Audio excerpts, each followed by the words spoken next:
Three, two, one. Wow, amazing! 揺れた歌が世界にまだ僕は透き通って見えなくなって見つめないで僕の心は濡れて描いた世界の中であなたを傷つけたくはないよ溺れて僕の心最後のままHello my friend, Monami Watashi no Tomodachi. Balik lagi di cerita manhwa. Buat kalian yang mau support channel ini dengan donasi, kalian bisa pilih antara Super Thanks atau Saweria. Tapi bagusnya sih Saweria ya, karena potongannya cuma 5%. Kalau Super Thanks 30%. Untuk Saweria, kalian bisa klik di pojok kiri atas, atau kalian bisa cek di kolom deskripsi. Tapi untuk support, nggak harus dalam bentuk donasi. Dengan kalian menonton sampai habis dan memberikan like di video ini, itu udah sangat membantu mensupport channel ini. Kalian juga bisa join di grup Telegram dari komunitas cerita manhwa. Di situ kalian bisa sharing dan berbagi cerita dengan teman-teman baru. Dan nanti kalau gue ada masalah apa-apa tentang channel ini, pertama-tama gue pasti akan menginfokan terlebih dahulu di Telegram. Misalnya kayak gue telat upload, atau apalah itu. Makanya langsung join di grup Telegram ya. Tanpa perlu berlama-lama lagi, kita akan mulai aja ceritanya. Melanjutkan cerita sebelumnya, di mana Lin Yuxi mencoba membela Sukiwe. Ini adalah token 7 star. Selama kau membawa token ini ke Akademi 7 star, kau bisa menjadi murid di sana. Aku akan memberikan ini sebagai kompensasi atas pil kelas 2mu itu.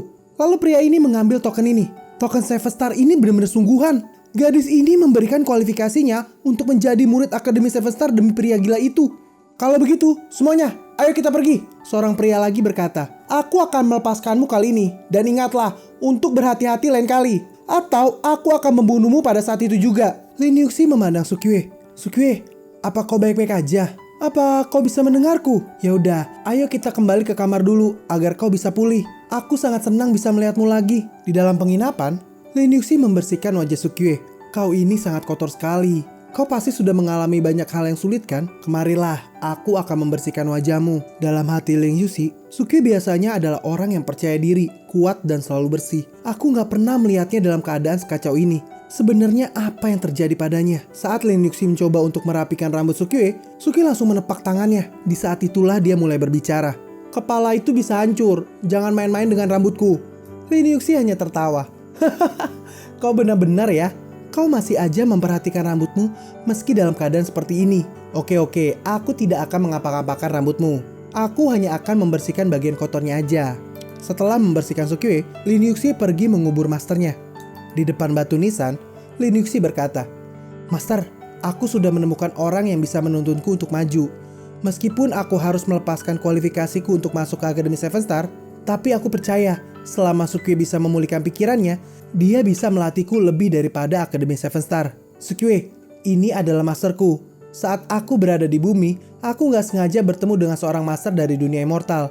Atas permohonanku, dia membawaku ke dunia immortal. Aku percaya bahwa hanya dengan berhubungan dengan dunia ini, maka aku bisa bertemu denganmu lagi. Jika bukan karena master, gak mungkin aku bisa datang ke dunia ini. Dan tidak mungkin aku bisa bertemu denganmu lagi. Dia adalah orang yang paling aku hormati. Aku harap master bisa hidup di surga sana dan memahami alasan aku menyerahkan kualifikasi untuk masuk ke Akademi 7 Star. Tidak lama kemudian, 3 orang yang sebelumnya ada di penginapan datang menghampiri mereka. Hoho, bukankah ini gadisnya kemarin? Kebetulan sekali. Aku ingat kalau kemarin aku mengatakan aku akan menghajar kalian jika aku bertemu dengan kalian lagi. Dan sekarang kita bertemu kembali. Lin Yuxi berkata, aku sudah memberikan token Akademi 7 Star padamu. Itu bahkan lebih baik daripada pil kelas 2mu itu.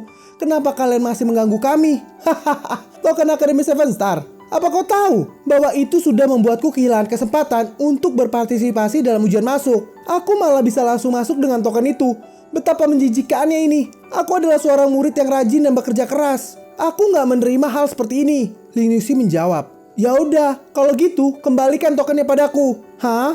Gadis sialan, bukankah kau sudah memberikannya padaku? Berarti itu jadi milikku. Kau sudah membuatku kesal hanya dengan melihatmu saja. Semuanya, cepat hajar dia. Bergegas Lin Yuxi melindungi Sukiwe. Jangan memukulnya. Kalian benar-benar keterlaluan ya.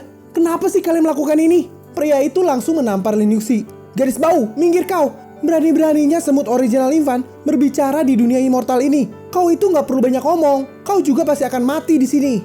Lalu pria itu menendang Sukyue. Bocah sialan, aku akan membunuhmu. Yang lain juga ikut memukuli Sukyue. Lin Yuxi hanya bisa berlutut dan menangis. Tidak, jangan pukul dia lagi. Kenapa kalian begitu kejam pada dia? Saat seseorang dari mereka memukulnya dan mengenai rambut Sukyue, Sukyue mulai membalas. Pria ini ditampar Sukyue.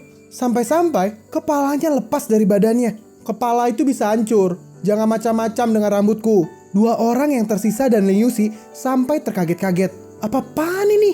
Dia membunuh kultivator puncak human immortal dengan satu tamparan. Ini nggak mungkin. Dia sama sekali tidak memiliki fluktuasi energi sejati. Berarti dia menampar seorang puncak human immortal hanya dengan kekuatan fisik murni aja. Orang ini benar-benar nggak normal. Meskipun dia tidak memiliki kultivasi, kekuatan fisiknya sangat mengerikan. Ditambah lagi, luka pada tubuhnya udah pulih.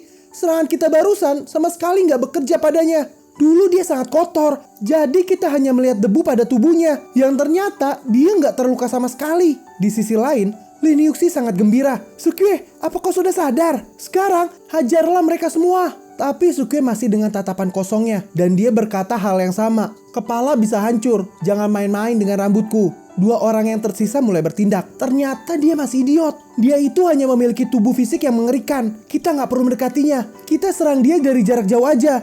Aku yakin dia tidak akan bisa menahan Tao dengan kekuatan fisiknya. Saat mereka mencoba menyerang Sukyue, tiba-tiba seseorang datang. Amitabha, rekan kultivator, kalian telah menggeretak seseorang yang gak sadar. Bukankah ini tindakan jahat? Orang ini menghentikan serangan yang coba dilakukan oleh mereka. Lin Yuxi kebingungan, siapa orang yang menolong Sukyue ini? Ternyata dialah Buddha Cheng, orang yang telah diberikan hamburger oleh Sukyue. Sekarang kultivasinya berada di tahap awal Earth Immortal. Pria itu bertanya, dasar biksu kurang ajar, siapa kau? Kenapa kau membantunya? Buddha itu belas kasih. Aku punya takdir dengan anak ini. Demi wajahku, bagaimana kalau kalian membiarkannya pergi? Saat mereka melihat baik-baik biksu itu, mereka baru sadar. Ternyata kultivasi biksu ini berada di Earth Immortal. Kami ini hanya bercanda dengannya. Kami tidak benar-benar menyakitinya. Dia malah membunuh salah satu temanku. Jadi bagaimana mungkin kami akan membiarkannya begitu aja? Lin Yuxi angkat bicara. Jika kalian tidak mengganggunya, bagaimana mungkin Sukyue membunuhnya? Orang itu memang layak mati. Beraninya kalian memutarbalikkan fakta. Buddha Cheng berkata, kalian berdua ini hanyalah human immortal. Jadi aku hanya akan berbicara baik-baik dengan kalian. Sebaiknya kalian tidak menjadi orang yang bodoh. Secara kasar,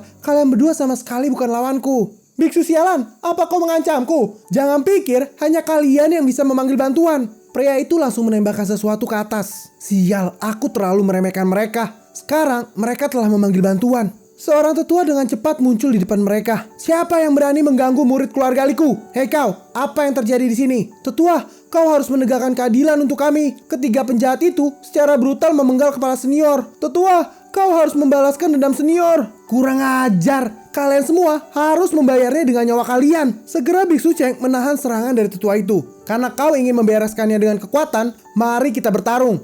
Lalu Biksu Cheng menyuruh Sukyue untuk mundur. Tapi Sukyue tidak bergerak sedikit pun. Dalam hatinya, ini buruk. Anak ini hanya akan diam aja. Dan kultivasi gadis itu hanya berada di original infant. Dia tidak akan bisa bertahan dari pertarungan setingkat ini. Aku nggak bisa bertarung. Jadi aku harus mencari cara untuk membawa mereka semua pergi. Tetua itu berkata, Biksu gendut, mari kita lihat berapa lama kau bisa bertahan. Saat dia mendapatkan kesempatan, Biksu Cheng langsung membawa dua orang ini. Nona, bertahanlah. Aku akan membawa kalian pergi terlebih dahulu. Tetua itu berkata, mereka mau lari, cepat kejar mereka. Dengan cekatan, pria itu langsung mengejar mereka. Hahaha, mari kita lihat seberapa cepat kau bisa lari membawa dua orang.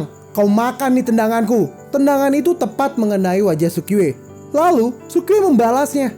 Kaki pria itu pun langsung patah dan dia berguling kesakitan. Tetua ini semakin geram. Berani-beraninya kau melukai muridku. Matilah kau. Saat tetua ini menyerang kembali, Biksu Cheng melemparkan mereka berdua dan mulai membuat posisi pertahanan. Nona, cepatlah pergi. Jaga anak ini baik-baik. Lalu Buddha Cheng mengeluarkan sebuah mutiara. Mutiara ini adalah sebuah relik Buddha.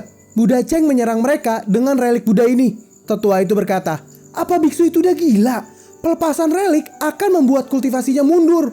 Saat tetua itu menahan serangan dari Buddha Cheng mengambil kesempatan untuk kabur. Berhentilah mengejar. Jangan gegabah melawan relik itu.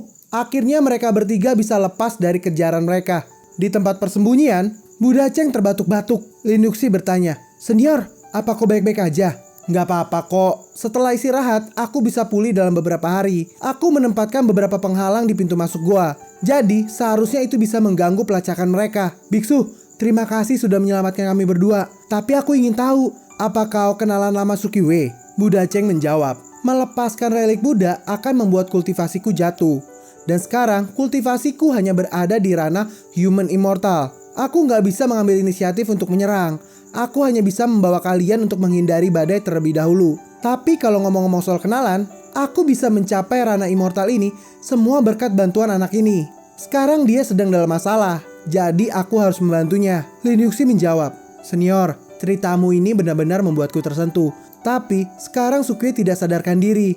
Aku ingin tahu apakah senior punya cara untuk menyembuhkannya. Kondisi anak ini sangat aneh. Dia sama sekali tidak memiliki jejak kekuatan celestial di dalam tubuhnya. Sepertinya dia telah mundur menjadi manusia biasa. Tapi saat bertarung dengan musuh tadi, dia bisa membunuh seorang human immortal dengan satu tamparan. Sepertinya fisiknya ini masih luar biasa. Aku nggak tahu apa yang harus aku lakukan untuk sekarang. Kau rawat aja dia dulu dengan baik. Aku perlu menyembuhkan diriku terlebih dahulu. Cobalah terus memanggilnya. Mungkin itu bisa membangunkan pikirannya. Oke, terima kasih senior. Lin Yuxi memandang Sukiwe. Sukiwe, apa kau bisa mendengarku? Lin Yuxi terus memanggil Sukiwe. Di alam spiritualnya Sukiwe, Sukiwe sedang terpenjara. Dia berkata, Yuxi, Yuxi, aku mendengarmu. Tolong temukan cara untuk menyelamatkanku. Yuxi, Yuxi. Sukiwe terus-terusan memanggil Lin Yuxi. Suaraku sama sekali tidak sampai keluar. Aku sudah terjebak di dalam Green Lotus ini selama lebih dari 2 tahun. Tapi aku masih belum menemukan cara untuk keluar dari sini.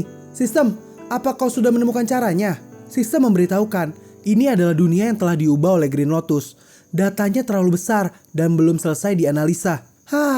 Kau sudah menganalisanya selama 2 tahun. Masa masih belum selesai juga? Sebenarnya kau bisa nggak sih menganalisanya? Dalam 2 tahun terakhir, tubuh fisikku telah mencuri dan menelan pil spiritual di mana-mana. Tapi berakhir dengan dipukuli berkali-kali. Untung aja tubuhku sangat kuat. Meski kekuatan celestialnya telah dikeringkan oleh teratai hijau ini, tapi para kultivator itu nggak bisa menghancurkan pertahananku. Ini udah berlangsung selama 2 tahun.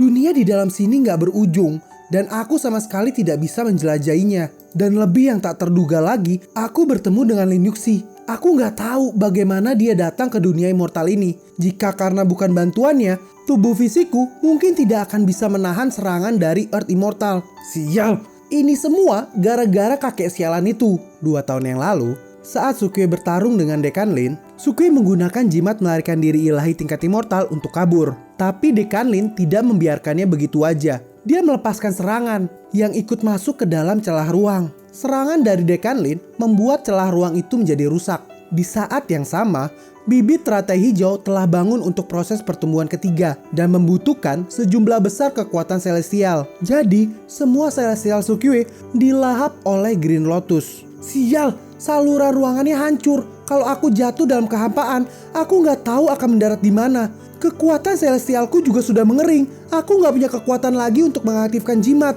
Dasar Green Lotus sialan. Aku pikir kau benar-benar membantuku meningkatkan kultivasiku.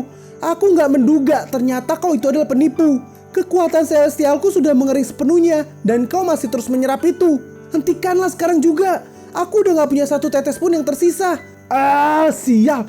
Bahkan kesadaranku hampir terhisap karena kerakusan dari Green Lotus. Kesadaran Sukiwe terhisap ke dalam Green Lotus.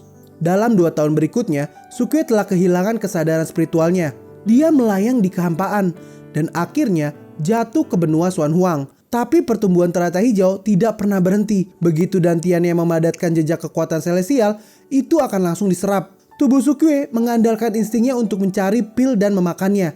Begitulah cara dia hidup sampai hari ini. Kita berpindah lagi ke suatu tempat, di kediaman Pangeran Ming. Kultivasi dari Pangeran Ming ini berada di human immortal tingkat atas. Dia berkata, bagaimana? Apa kau sudah menemukan keberadaan mereka? Lapor Pangeran Ming, udah banyak orang yang dikirim untuk pencarian. Tapi penjahat itu belum ditemukan sampai saat ini. Orang-orang itu berani memprovokasi negara Mingku. Kejahatan mereka layak untuk mendapatkan kematian. Mereka bahkan memiliki token Akademi Seven Star. Sebenarnya dari mana mereka mendapatkan itu? Sekarang kirim lebih banyak orang untuk melakukan pencarian. Mereka harus segera ditangkap dan dibawa ke pengadilan. Baik pangeran. Bawahannya itu pun pergi meninggalkan pangeran. Tak lama kemudian, tetua yang bertarung dengan Biksu Cheng menghadap ke pangeran. Pangeran, terima kasih atas bantuannya. Pangeran itu menjawab, seseorang berani memberontak di wilayah Mingku. Sudah sewajarnya aku bertindak. Pangeran, ini adalah token Akademi Seven Star yang dibawa oleh penjahat itu. Aku dengar Pangeran Ming sedang bersiap untuk memasuki Akademi Seven Star. Token ini lebih berhak berada di tangan pangeran. Oke, kalau begitu aku akan menerimanya. Kau tidak perlu khawatir tentang penjahat itu. Jika dia berani membunuh muridmu, aku pasti akan balas dendam. Ini adalah negara Mingku. Setelah aku mengirim orang-orang untuk mencarinya, mereka pasti akan kesulitan untuk melarikan diri. Terima kasih pangeran atas bantuannya. Pangeran benar-benar luar biasa. Kita kembali lagi ke dalam gua. Lin Yuxi masih mencoba untuk terus memanggil Suqiwei. Suqiwei, apa kau bisa mendengarku? Tolong jawablah. Aduh, ini sudah beberapa hari, tapi tidak ada reaksi sama sekali. Aku harap kau segera sembuh. Tiba-tiba Biksu Cheng datang. Nona, ini gawat. Orang-orang itu sudah menemukan gua ini. Kali ini mereka juga mengirim Earth Immortal. Kita tidak bisa terus berada di sini. Lalu Lin Yuxi menyarankan, kalau begitu, ayo kita lari aja. Aduh, kita tidak bisa lari lagi. Hanya masalah waktu saja sampai mereka menghancurkan penghalang gua itu. Lin Yuxi berkata lagi, setidaknya kau pasti bisa lari kan? Ini semua terjadi gara-gara aku. Kau sudah banyak membantu kami. Jadi lebih baik kau larilah dari sini. Dengan so bijak, Buddha Cheng berkata, hehehe, aku bisa datang ke dunia ini dan melihat dunia yang lebih luas. Itu semua berkat anak ini. Tanpa bantuannya, aku pasti akan menghabiskan sisa waktuku berpikir bahwa tahap Mayana adalah puncak dari kultivasi. Setelah aku datang ke dunia immortal, aku menemukan bahwa Human Immortal dan Earth Immortal itu tidak lebih daripada semut. Ada dunia yang lebih luas di atasnya. Dan aku selalu memiliki batasan kualifikasi. Meskipun kultivasiku sudah mencapai Earth Immortal, itu masih sangat jauh dari puncak. Anak inilah yang membuatku menyadari hal ini. Jadi, aku pasti akan selalu membantunya. Suara keras terdengar dari luar gua. Penghalangnya akan segera hancur. Aku akan menahan mereka dan kalian cari kesempatan untuk lari. Tidak senior, ayo kita pergi bersama aja. Udah, tinggalkan aja aku sendiri. Bahkan jika aku mati dalam pertempuran ini, aku tidak akan menyesalinya. Bukan begitu senior. Maksudku, ada pintu keluar di belakang gua ini. Kita bisa lari lewat sana. Kenapa kau gak bilang dari awal? Ya setidaknya biksu ini masih punya hati. Gak kayak Ergozi dan Yuan Jude. Kini mereka bertiga sudah keluar dari gua. Biksu itu berkata, Nona, para musuh itu telah menyusul. Larilah dengan seluruh kekuatanmu. Dan jangan coba-coba untuk membantuku. Dengan kekuatanmu, kau bahkan tidak akan bisa melindungi dirimu sendiri dalam pertempuran ini. Hal pertama yang harus kau perhatikan adalah keselamatanmu sendiri. Kau mengerti kan? Kembali ke dalam goa. Orang-orang itu sedang menghancurkan penghalangnya. Sial, kenapa ada banyak sekali penghalang di sini? Ayo kita cepat hancurkan. Mereka itu pasti berada di dalam. Di dalam tubuh Suqiwei, sistem memberitahukan bahwa ada kultivator Earth Immortal yang mengejar Suqiwei di luar. Jika Suqiwei tertangkap dalam situasi ini, itu sudah pasti akan menjadi jalan buntu. Suqiwei menjawab, terus apa yang bisa kita lakukan? Memangnya pengujianmu sudah membuahkan hasil? Sistem memberitahukan bahwa semuanya telah dianalisa. Sistem telah memiliki cara, tapi itu memiliki resiko. Saat Suqiwei mengetahui caranya, dia tampak terkejut. Kita kembali lagi ke dalam goa. Para kultivator itu telah berhasil menembus penghalangnya. Mereka melapor kepada pangeran. Pangeran, mereka sepertinya berada di dalam gua ini. Banyak penghalang yang ditempatkan di pintu masuknya. Mereka pasti bersembunyi di sini sebelumnya, tapi sekarang udah nggak ada. Seseorang juga melapor. Pangeran, aku menemukan sebuah pintu keluar. Mereka pasti sudah lari lewat sana. Ya udah, cepat kalian kejar mereka. Mereka pun dengan cepat mengejar Buddha Cheng dan yang lainnya. Buddha Cheng menyadari ini. Nona, larilah. Para musuh mulai mengejar. Oke senior, tapi kau juga harus hati-hati. Mereka telah berada tepat di belakang Buddha Cheng. Bisu botak, mari kita lihat kau bisa pergi kemana sekarang. Berani-beraninya kau menyinggungku. Negara Ming pasti akan membunuhmu hari ini. Waduh, gawat ini. Bahkan orang-orang dari keluarga kerajaan Ming ikut campur. Ternyata bajingan ini meminta bantuan mereka. Bersama-sama, mereka menyerang Buddha Cheng. Buddha Cheng tampak kewalahan menghindar dari serangan itu. Lalu dia melempar Suqiwei. Bocah, tubuhmu itu sangat kuat. Aku tidak nyaman bertarung sambil membawamu. Jadi lebih baik kau turun aja. Segera Buddha Cheng memasang pelindung. Suqiwei jatuh ke bawah dan dia masih terlihat seperti orang idiot. Lin Yuxi semakin khawatir. Suqiwei, apa kau baik-baik aja? Kembali ke Buddha Cheng berusaha dengan keras menyerang mereka. Tetua itu berkata, Biksu botak, kau gak perlu melakukan perjuangan yang sia-sia ini. Lebih baik kau menyerah aja. Semuanya, Ayo kita serang bersama-sama. Satu persatu, bola yang digunakan Buddha Cheng untuk menyerang hancur seketika. Pangeran Ming berkata, "Biksu, kau bisa berkultivasi sampai ke ranah Earth Immortal. Kemanapun kau pergi, kau pasti akan dihormati oleh banyak orang. Aku yakin juga kau adalah seorang kepala biara di suatu kuil. Jadi, kenapa kau repot-repot menyia-nyiakan nyawamu untuk anak ini? Jika kau bergabung denganku, pangeran ini akan mengabaikan tindakanmu dan menjadikanmu seorang jenderal. Kau hanya harus menyerahkan 2 penjahat itu." Buddha Cheng membalas, "Kau terus-terusan memanggil kami penjahat. Aku pikir kalianlah yang penjahat sebenarnya." Segera Buddha Cheng menyerang pangeran ini, tapi dengan mudah ditahan oleh Pangeran Ming. "Aku dengar kau sudah melepaskan relik untuk melarikan diri. Gara-gara itu, kultivasimu hanya berada di ranah Human Immortal." Setelah itu, Pangeran Ming menebas Buddha Cheng. "Hei, kultivasimu yang sekarang ini sangat gak berguna." Lin Yuxi semakin panik setelah melihat kejadian ini. Pangeran Ming berkata lagi, "2 penjahat itu udah gak punya cara untuk melarikan diri. Cepat bunuh mereka di tempat." Sebentar kita berpindah ke benua bumi dulu, di kediaman keluarga Qin. Di sana, sudah ada Duan Jude dan Ergozi. Duan Jude memulai pembicaraan dengan Qin Sanli. Qin Sanli berkata, "Selamat datang 2 tamu terhormat. Aku dengar kalian datang dari benua langit." Duan Jude menjawab, "Itu benar, kami sedang mencari Sukyue." Seorang bawahan berkata, "Tetua Qin, mereka berdua adalah wakil pemimpin dan tetua dari fraksi Ledaka Surgawi." Qin Sanli mulai grogi. "Apa yang kau katakan itu benar?" Ergozi memilih untuk meyakinkan mereka. "Itu benar, Pak Tua. Ini, aku tunjukkan foto aku dengan Sukyue sebelumnya." Qin Sanli dengan cepat merespon, "Oh, ternyata itu beneran. Kalian berdua pasti sudah lelah kan datang dari benua langit ke sini. Mari kita masuk dulu dan bicara." Di dalam, Qin Sanli mendengar penjelasan dari Duan Jude. "Apa? Pemimpin fraksi Su ada di benua Xuan Huang?" Setelah pertarungan itu, banyak orang yang mengira bahwa dia telah mati. Tapi di benua Xuan Huang, kultivator Earth Immortal adalah yang terkuat. Jika pemimpin Su terluka parah dan berada dalam situasi parah di benua Xuan Huang, kita hanya perlu mengirim seseorang tetua untuk menyapu benua Xuan Huang.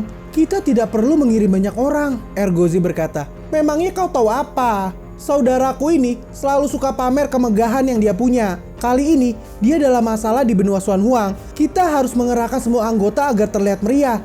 Ingat, semua orang harus pergi. Siapapun yang berani tidak pergi akan disingkirkan dari fraksi Ledaka Surgawi." Tiba-tiba patriark dari keluarga Qin muncul. "Jika pemimpin fraksi Su tidak mengalahkan Akademi Dingtian, Akademi Litian kita tidak akan memiliki kesempatan untuk maju. Kedua, tetua benar. Kita harus membawa kemegahan." Pria ini adalah patriark dari keluarga Qin, Qin Litian, dekan Akademi Litian. Ergozi menjawab, "Hahaha, ternyata orang tua itu masih punya otak juga ya." Lalu patriark Qin berkata pada bawahannya, "Oke, kalau begitu segera panggil semua bawahan fraksi Ledaka Surgawi.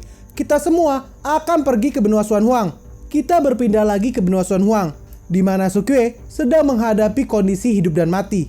Pertarungan antara Buddha Cheng dengan kultivator-kultivator itu berakhir dengan kekalahan Buddha Cheng. Tetua itu berkata, "Cepat tangkap pencuri itu.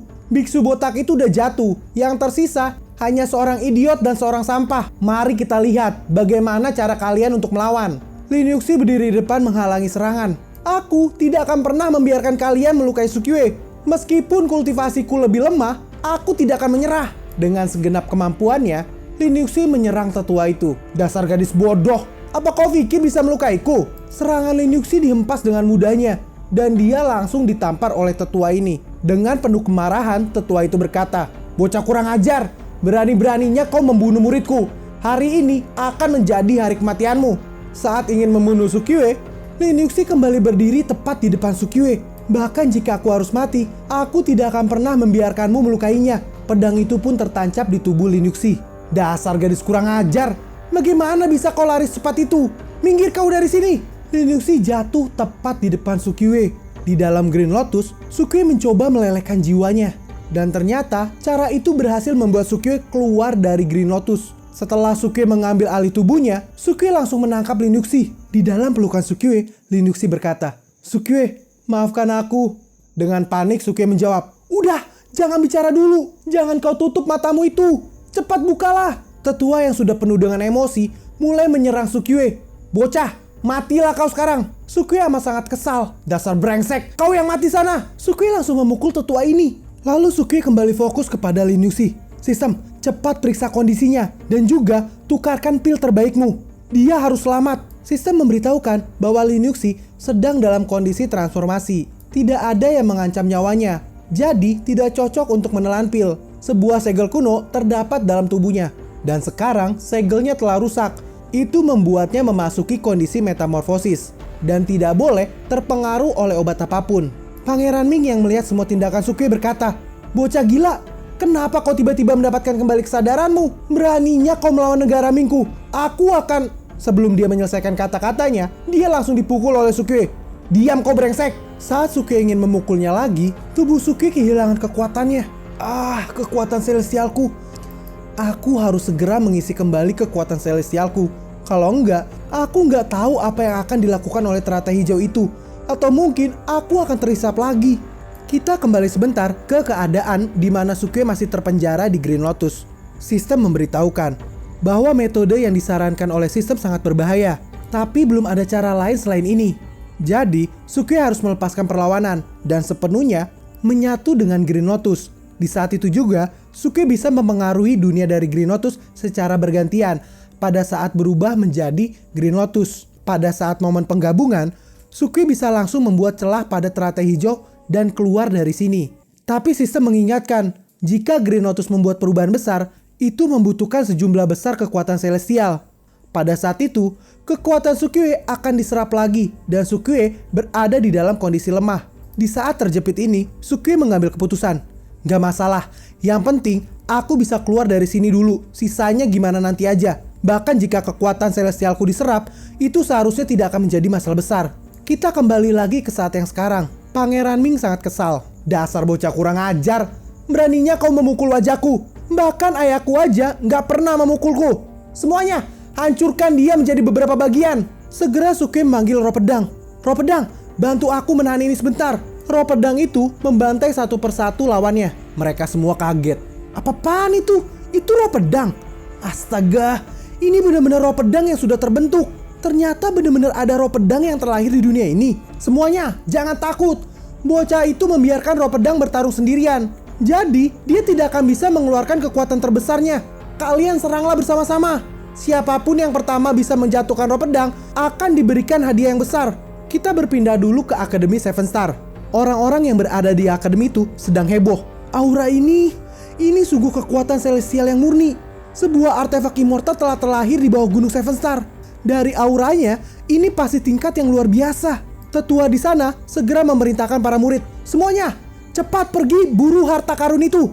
Kita tidak boleh membiarkan orang lain mendapatkannya terlebih dahulu." Di tempat lain, di benua Xuanhuang, tepatnya di negara Ming, sebuah celah ruang muncul di atas langit. Sekelompok orang keluar dari celah ini. Mereka adalah Duan Jude, Ergozi, dan orang-orang dari benua bumi. Ergozi berkata, "Apa ini benua Xuanhuang? Ini benar-benar tempat yang sangat sunyi ya." Duan Jude juga menambahkan, "Saudara Sukue pasti ada di sini. Dia pasti kedinginan di sini." Di depan mereka telah hadir Kaisar Ming dan para bawahannya. Dia berkata, "Aku mendengar para senior dari benua bumi datang berkunjung ke benua Xuanhuang. Dengan ini, aku menyambut kedatangan kalian. Selamat datang di benua Xuanhuang." Kaisar ini berkata dengan perasaan yang agak cemas. Duan Jude tampil dan berkata, "Pemimpin fraksi nomor 1 di benua langit, yaitu fraksi ledakan surgawi, tersesat di benua Xuanhuang saat dia sedang jalan-jalan. Kami datang ke sini untuk menjemputnya. Apa kau tahu di mana dia?" Kaisar Ming ini menjawab, "Fraksi ledakan surgawi? Aku belum pernah mendengar nama fraksi itu sebelumnya." Ergozi ikut berkata, "Hah, dasar katak dalam sumur." Duan Jude menambahkan, "Hexagram menunjukkan bahwa Sukue ada di dekat sini. Semuanya, dengarkan perintahku. Kalian menyebarlah dan cari dia." Dengan ini, video ini pun berakhir. Kita akan lanjut lagi di video berikutnya. Gue yakin kalian pasti penasaran kan dengan kelanjutannya? Makanya jangan lupa subscribe dan nyalakan lonceng notifikasinya agar kalian tidak ketinggalan video-video gue berikutnya. Jangan lupa juga untuk like, komen, dan share ke sosial media kalian agar makin banyak orang yang kenal dengan channel ini. Sehingga kami makin semangat untuk buat video-video berikutnya. Sekian dulu video dari Cerita Manhwa. Kita akan lanjut lagi di video berikutnya. Sampai jumpa semuanya and sayonara. This is Cerita Manhwa untuk lo semua. Jangan lupa sawer jika kalian suka. Hei kalian, mohon perhatian. Ini ku persembahkan untuk kalian. Aku butuh cuan untuk kebutuhan, karena editor pun butuh asupan. Lirik ini tanpa kepalsuan, dengan ini cukup sekian. Terima kasih.